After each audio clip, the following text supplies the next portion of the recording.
மூன்றாவதாக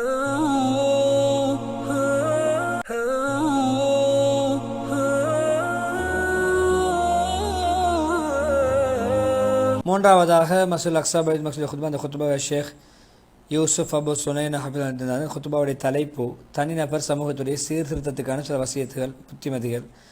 ஹம்து சலவாத் தக்வாவுடைய வசியத்துக்கு பின்னால் புனித பூமியில் இருக்கிறீர்கள், அல்லாஹ் பயந்து கொள்ளுங்கள், உண்மையான முறையிலே முஸ்லீம்களாக மூத்தாகுங்கள், எப்பொழுதும் உண்மையை பேசுங்கள், சத்தியத்தை பேசுங்கள், அனாதைகளுக்கு இறங்காட்டுங்கள், வழி தவறுகளுக்கு உதவி செய்யுங்கள், சிரமப்படக்கூடியவர்களுக்கு எப்பொழுதுமே அநியாயக்காரனுக்கு எதிராக செயல்படுங்கள், அநியாயம் இழைக்கப்பட்டவருக்கு உதவியாளராக இருங்கள்.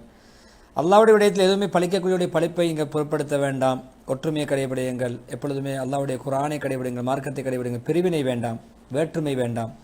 அல்லாஹ்வுடைய ஆதமுடைய மக்களில் ஒரு தாய் பிள்ளை போன்று மாறுங்கள், ஒரே தாய்க்கு பிறந்த பிள்ளைகள் போன்று நல்லவர்களாக வாழுங்கள். எப்பொழுதுமே நீங்கள் சுதந்திரவான்களாக இருக்க வேண்டும், நல்ல நன்மைகளுக்கு ஒளிவிளக்காக இருக்க வேண்டும். உங்களுக்கு உண்மையிலே பல சிரமங்கள் எல்லாமே ஏற்பட்டிருப்பது நீங்கள் அறிவீர்கள். சிரமங்கள், கஷ்டங்கள், எப்பொழுதுமே நெருக்கடிகள் வந்த வண்ணம் இருப்பதை நீங்கள் இந்த கட்டத்தில் ஒற்றுமை முக்கியம், அல்லாஹ் பக்கம் திரும்புவது முக்கியம்.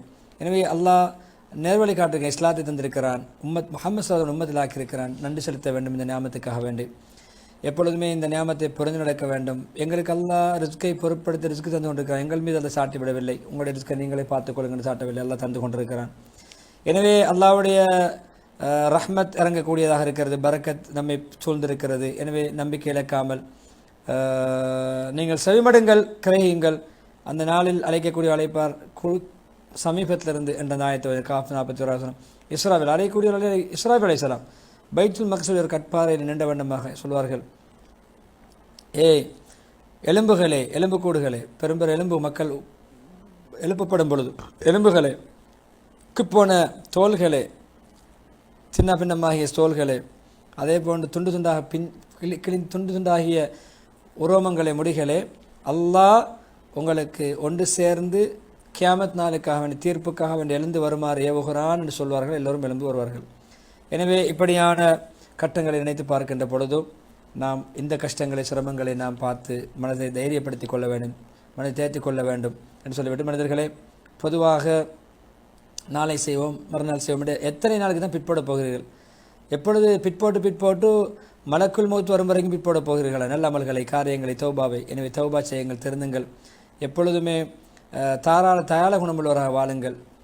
வாலிப பருவத்தை கண்டு ஜொலி பண்ணி கொண்டு ஏமாந்து கொண்டிருக்கக்கூடிய வாலிபர்களே, நீங்கள் நீண்ட ஆயுள் கிடைக்கும் என்று நினைத்து கொண்டு வாழ்ந்து எப்பொழுது மௌத்து வரும் என்று தெரியாமல் அதிகம் மௌத்தை நினைத்துக் கொள்ளுங்கள். இபாதத்தோடு உங்களுடைய வாழ்க்கையை இணைத்துக் கொள்ளுங்கள். தவக்குள், அல்லாஹ்வை நம்பிக்கை வைங்கள், இஸ்திக்ஃபாரோடு வாழுங்கள்.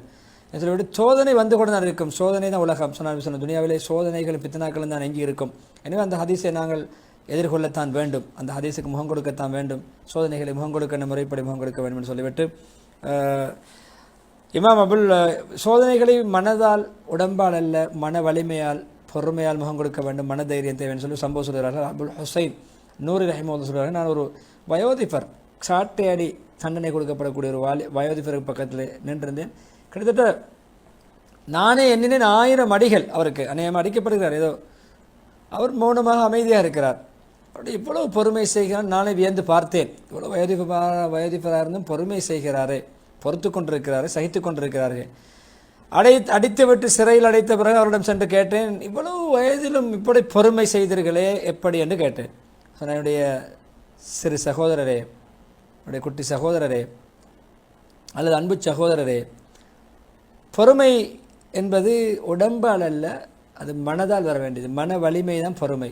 மனதை தைரியமாக வைத்து கொண்டேன், இதில் பொறுமை செய்தேன். மன வலிமை தேவை, பொறுமை தேவை என்று சொல்லிவிட்டு, பாவங்கள், சோதனை காலங்களிலே பாவங்கள் செய்வதன் அழிவுக்கு காரணமாக என்று சொல்லிவிட்டு, இந்த சிரமமான நாட்களிலே உண்மையான தூய்மையான உள்ளமுள்ள பரிசுத்தமான மக்கள், அப்படியானவர்கள் பாருங்கள், இந்த காலத்தில் லஞ்சம் எடுப்பது, அநியாயக்காரருடைய உணவுகளை சாப்பிடுவது, அதே மாதிரி மக்களுக்கு பேச்சால், செயலால் அநியாயம் செய்வது, அச்சுறுத்துவது, இப்படியான செயல்களில் ஈடுபட மாட்டார்கள். தூய்மையான உள்ளமுள்ளவர்கள் இதை செய்ய மாட்டார்கள். கோல்மொழி தெரிய மாட்டார்கள், புறம் பேச மாட்டார்கள், மக்களை நோய்படுத்த மாட்டார்கள், மக்கள் மத்தியில் அசிங்கங்களை பரப்ப மாட்டார்கள். எனவே பொறுமைக்குத்தான் உண்மையிலே சொர்க்கம் இருக்கிறது, நல்ல தங்கமுடம் இருக்கிறது என்று சொல்லிவிட்டு ராதி 24 சலாமுன் அலைக்கும் சலாம் உண்டாகட்டும். நீங்கள் பொறுத்த காரணத்தினால் அது சிறந்த தங்குமிடம், நல்ல அழகான தங்குமிடம் என்று சொல்லி சொர்க்கத்தில் அவர் நிற்கிறான். அல்லாஹ்வுடைய அடியார்களே, பொறுமை செய்தால் எல்லா சோதனையும் ஒன்று தான். எந்த சோதனை வந்தாலும் பொறுமை செய்தால் ஒன்று தான். பொறுமை செய்யாவிட்டால் ஒரு சோதனை பல சோதனையாக மாறும். பொறுமை செய்தால் எல்லா சோதனையிலும் ஒரு சோதனை போன்று மாறிவிடும். பொறுமை இழந்தால் ஒரு சோதனை பல வடிவங்களிலே வந்து சேரும் என்று சொல்லிவிட்டு, பொறுமை சோதனைகளை எதிர்கொள்ளக்கூடிய சாதனம். எனவே பொறுமையை முற்படுத்துங்கள், பதற்றத்தை திடுக்கத்தை இல்லாதொழிங்கள் என்று சொல்லிவிட்டு, மிகவும் ஒப்பாரி வச்சு அழ வேண்டாம். துனியாவுக்காக வேண்டி, இழப்புக்காக வேண்டி பொறுமை செய்யுங்கள், துஆ கேளுங்கள், இஸ்திக்பார் செய்யுங்கள். பசியால் அழக்கூடியவர்களும் பிள்ளைகளை எழுந்த பிள்ளைகளுடைய பசிக்காக அழக்கூடிய பெண்களுடைய குரல்களை கேட்கிறோம். எத்தனையோ எதிர்படைகள் தாக்குதலை கண்டு அழக்கூடிய பெண்களை கேட்கிறோம். எனவே உம்மத் முஹம்மது ஸல்லல்லாஹு அலைஹி வஸல்லம் உம்மத்தை பார்த்து நாங்கள் கை செய்தப்படுகிறோம், கவலைப்படுகிறோம். ஒரு பெண் என்பது உண்மையான இஸ்லாமிய பெண், சுய கௌரவம் உள்ள பெண்ணாக இருப்ப ஒரு பெண் தன்னுடைய பிள்ளை மரணித்தால் என்ன தெரியுமா சொல்ல வேண்டும்? நான் உன்னை எனக்கு முன்னால் மறுமைக்காக சொர்க்கத்துக்காக அனுப்பி வைப்பது, நீ எனக்கு பின்னால் வாழ்வதை விட எனக்கு சிறந்தது. நான் உன்னுடையத்திலே பொறுமை செய்வது, நான் உன்னுடையத்திலே பதறுவதை விட எனக்கு சிறந்த என்று சொல்ல வேண்டும். எனவே உன்னுடைய பிரிவினை கை செய்தமாக இருந்தாலும் உனக்கு கிடைக்கின்ற கூலியை நான் எதிர்பார்ப்பது எனக்கு சிறப்பாக இருக்கும் என்று பெண் சொல்ல வேண்டும். அல்லாஹ்வுடைய அடியார்களை பொதுவாக எப்பொழுதும் உறவினர்களுடைய இழப்பு என்பது அது ஈடு செய்ய முடியாத இலக்கு. பிள்ளை இழப்பது என்பது அது உள்ளத்தில் ஏற்படக்கூடிய ஒரு வெடிப்பு போன்று. உள்ளத்தில் ஏற்படக்கூடிய வெடிப்பு தான் பிள்ளை இழப்பது. அதேபோல் தந்தை இழப்பது என்பது முதுகையை முறிக்கக்கூடிய ஒரு இழப்பு. அதேபோல் சகோதரர் இழப்பது நம்முடைய ஒரு ரெக்கை, ஒரு பறவையோட ரெக்கை முறிவது போன்று. தாயை இழப்பது நிரந்தர துக்கம் நமக்கு ஏற்படுத்தக்கூடியது. அல்லாஹ்விடத்தில் நாங்கள் எங்கள் எல்லோரையும் பாதுகாக்குமாறு கேட்கிறோம். எல்லோரும் எல்லாம் பாதுகாக்கட்டும். அவருடைய சிறை கைதிகளை பாதுகாக்கட்டும். அவருடைய சுகதாக்களை அல்லாஹ் ஏற்றுக்கொள்ளட்டும்.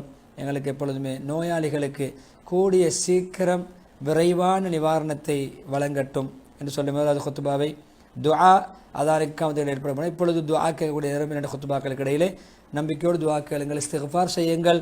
இஸ்திக்பார் செய்வது ஈடேற்றத்துக்கு வழிவகுக்கும் என்று இஸ்திக்பார் செய்து முதலாவது குத்துபா முடித்துவிட்டு இரண்டாவது குத்துபாவை அம்து ஸலவாத் தக்வாவுடைய விஷயத்துக்கு பின்னால் எப்பொழுதுமே நபி ஸல்லல்லாஹு அலைஹி வஸல்லமுடைய இந்த ஹதீஸை ஞாபகம் வைக்கட்டும். இந்த அநியாயக்காரர்களுக்கு உதவி செய்யக்கூடியவர்கள், அநியாயக்காரர்களுக்கு பேரம் பேசக்கூடியவர்கள், மக்களுக்கு முஸ்லீம்களுக்கு எதிராக எதிரிகளுக்கு கை கொடுக்கக்கூடியவர்கள், முஸ்லீம்களுடைய உயிர்களை கொலை செய்யக்கூடியவர்கள், இதை ஞாபகம் அபூ ஹுரைரா அறிவிக்கிறார்கள்.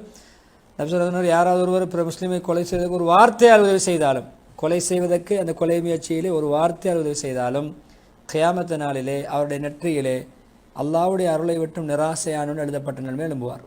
கொலை முயற்சியில், கொலை விடயத்தில் ஒரு வார்த்தையால் உதவி செய்தாலும் அல்லாஹ்வுடைய ரஹ்மத்தை அருளை விட்டும் நிராசையாகி அவருடைய ரஹ்மத்தே கிடைக்காது, அப்படிப்பட்ட பட்டியல் உள்ளவர் என்று எழுதப்பட்டிருக்கும்.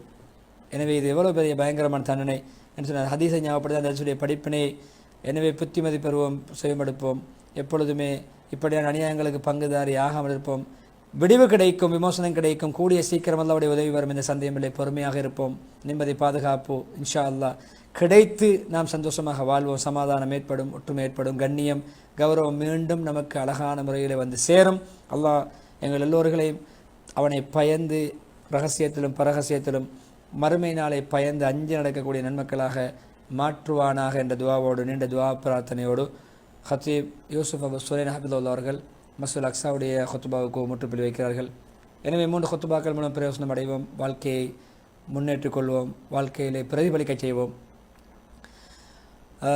அந்த வகையிலே அங்கே மக்கா முக்கர்ரமாவுடைய ஹத்தீப் அவர்கள் மக்களுக்கு எப்பொழுதுமே நபி ஸல்லல்லாஹு அலைஹி வஸல்லம் அவருடைய சில அழகான வரலாற்று தன்மைகள், சிறந்த குணங்களை பற்றி, குறிப்பாக மக்கள் சொர்க்கம் போக வேண்டும், நரகத்தை விட்டு விமோசனம் பெற வேண்டும் என்ற அந்த அக்கறையும் கரிசனையும் அந்த மனக்குமுறலையும் வெளிப்படுத்துகின்ற, சொர்க்கம் போகும் வரைக்கும் உம்மத்தை கரை சேர்க்க நபி அவர்கள் பாடுபடுகின்ற அந்த தியாகங்களை நமக்கு வெளிச்சம் போட்டு காட்டக்கூடிய அந்த நபியருடைய அந்த மனப்பக்குவத்தை நாம் விளங்கி நாம் நபியவர்கள் நேசிக்கக்கூடிய பின்பற்றக்கூடியவர்களாக மாறுவோம்.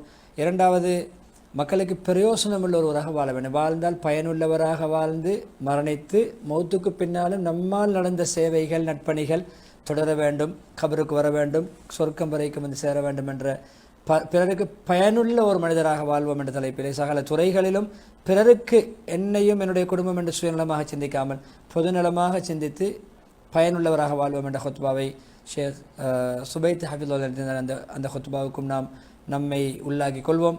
மூன்றாவதாக தனிநபர் சமூகத்துடைய சீர்திருத்தம் இதில் இருக்கிறது என்ற சில புத்திமதிகளை பைத்துல் மக்ஸூரிய ஹத்தீப் அபு சுலைனா யூசுப் அபு சுலைனா அந்த தலைப்பிலே உள்ளடக்கியிருந்தார்கள். 3 ஹுத்பாக்கள் மூலம் பிரயோசனப்படைய மக்களுக்கு எத்தி வைப்போம், மக்கள் மேம்படுத்துவோம். என்னை நிகழ்ச்சி தாழ்படும் நண்பர் ரிஸ்வான், தொழில்நுட்ப நண்பர் ஷர்ஃபானுக்கு நன்றி செலுத்தியவனாக உங்களுக்கும் அல்லா ரஹ்மத்தும் பரக்கத்து செய்வனாக என்ற துவாவோடு மீண்டும் ஒரு மனாபில் இஸ்லாம் நிகழ்ச்சி சந்திக்கும் வரை விடைபெறுகிறேன்.